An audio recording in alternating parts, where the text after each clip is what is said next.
Yes nga, sagot ko, yes. Oh, yes. Yes nga, ito, explanation, explain ko. Sige, explain mo. Sige lang, pabigyan natin 20 seconds, go. Yes, gusto ng Diyos na matipon yung lahat ng tao sa Kanya. Pero sabi dito, all things in heaven and all things in earth.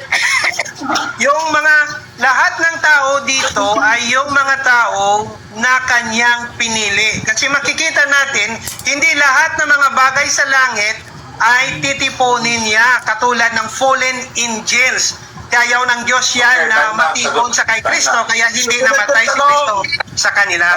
Yan po, yung tanong. Wala akong tinatanong sa fallen angel. Susunod yung tanong, Mr. Moderator. Ang sabihin ba ni Pablo, sa Epeso pa rin, 2:10, sapagkat tayo'y kanyang gawa, nilalang kay Kristo Jesus. Tanong, sinong tao ang hindi ginawa ng Diyos? Sino? Yung ginawa na nabuhay na hindi ginawa ng Diyos. Pero yung episode chapter 10 na tayo, ang ibig sabihin, kung babalik ka doon sa 8 and 9, mga Christian yan. Kaya mali. Hindi lang tanong objection, Mr. Moderator. Hindi ko pa naman kanina pa yan, Mr. Moderator. Pinalalagpas ko lang yan, Mr. Moderator eh. Ang layo na sagot eh. Ang tinatanong ko lang, Mr. Moderator, doon sa Epeso 2:10, sapagkat tayong mga gawa ay nilalang kay Kristo Jesus. Sinong tao ang hindi ginawa ng Diyos? Sino? Yun ang tanong. Meron ba, okay, i-simplify natin, meron ba ang tao na hindi nilalang ng Diyos? Pakisagot lang. Meron, wala. Sagot ko, yes, categorical. And yes. Yes, meron Anong daw yes? tao hindi Categorical. nilalang O ng sinong Diyos. tao ngayon ang ginawa, hindi ginawa ng Diyos? Yes nga, That's my another question. lahat ng tao ay create ng Diyos. Yan po ang... Ayun. Patay na yan, bro. Kung ginawa pala tayo kay Kristo, lahat ng tao ginawa ng Diyos. Para tayo kanino, sabi, nanilat ka na. Sandali, bro, ipit ka na dyan. Sige. Tinanggap mo na, Brad, lahat ng tao ginawa ng Diyos. Uulitin ko talata bago ko magtanong. Sapagkat tayo'y kanyang gawa, na nilalang kay Kristo Jesus. Tanong, may tao ba na hindi ginawa ng Diyos? Sabi mo, lahat ng tao ginawa ng Diyos. Kung lahat ng tao ginawa ng Diyos, ayon sa talata, para kanino ang tao na ginawa niya? Sagot. Sige. Sagot. Para kay Kristo. Good! Sagot, Ganito. meron bang tao na hindi Sandali lang. ginawa ng Diyos? Objection mo na. Talo na to. Objection mo na. Wala na, talo na. Objection mo na. Patapusin mo ito kasi mag-explain ako sa context. Ganito. Sige, okay, explain mo. Bigyan kita 20 seconds. Lahat ng tao ay create ng Diyos. Pero yung Ephesians chapter 2, sabi dito, for we are God's handiwork created in Christ. So yung work, lahat ng tao, pero ang created in Christ to do good works with preparing in advance for us to do, ay mga Christian yan sa verse 8. Pupunta ka lang bro sa verse 8 at sa verse 9, makikita mo yan. Moderator. Wala ka kasi. Sapat question na po. Tapos Susunod sagot yung mo. tanong. Sapagkat, Accepted na. Okay, next question po. Ito next question, Mr. Moderator, sabi niya, Christian daw to, wala naman nabasa daw, sabi ng talata, sapagkat tayo'y kanyang mga gawa, nilalang kay Kristo Jesus para sa mabubuting gawa, na inianda ng Diyos ng una upang siya nating lakaran. Tanong, may sinabi na ba ang Diyos nung una na ang bibigyan niya lang o ang gawa niya lang ay mga Christian at yung mga hindi niya gawa? Meron ba nakasulat doon? Ito po. Meron ba nakasulat doon? Walang nakasulat. Explain ko muna. Kasi Okay, 20 may time ako, may time. Okay, 20 So, ganito. seconds. Ganito ang wala. Pero sa context, Objection, Mr. Moderator. Wala pa siyang categorical answer eh. Yung bang sabihin ni San Pablo, Pabigyan na lang natin. No? Pabigyan natin. hindi bro, 20 medyo, seconds lang naman. hindi natin palulusatin niya, ipita siya rito bro eh.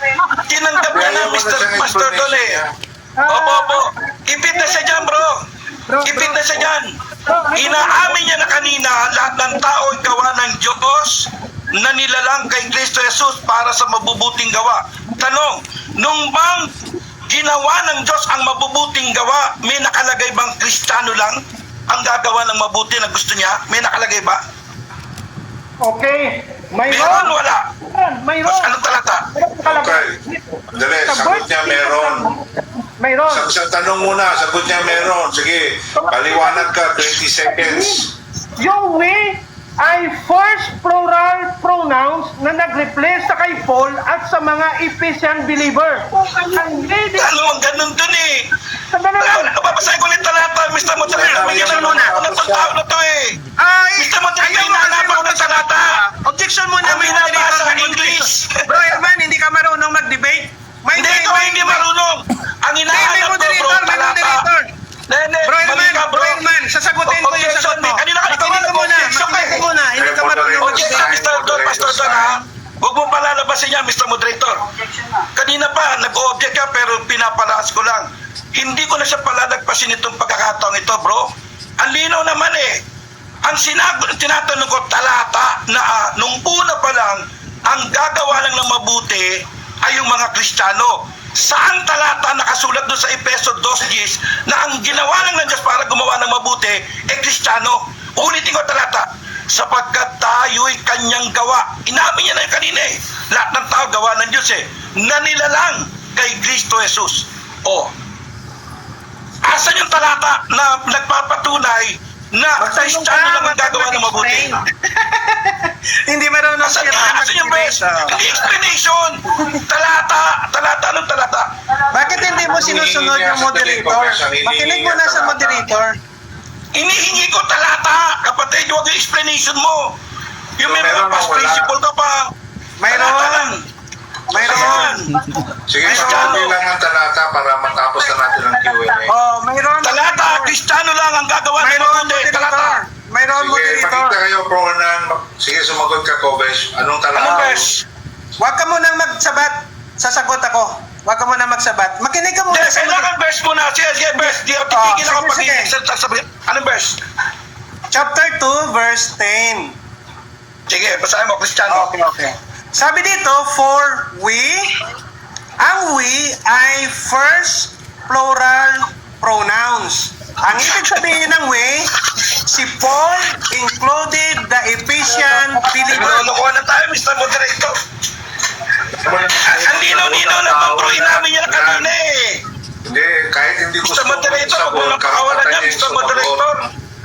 Eh, karapatan niya yung Bro Hernan, respect mo naman yung moderator, bro. Oh, sige. Kahit na Bigyan platform natin mo, kasi sana karapatan yung respect mo naman yung sumagot. Sa moderator. gusto, ayaw natin yung sagot. Hindi. Ako moderator. eh. Pero Mr. kanina bro, pag sumasagot ako, objection siya na objection, pinapalasot natin. Hindi, kasi Bilang may objection siya na sagot niya eh.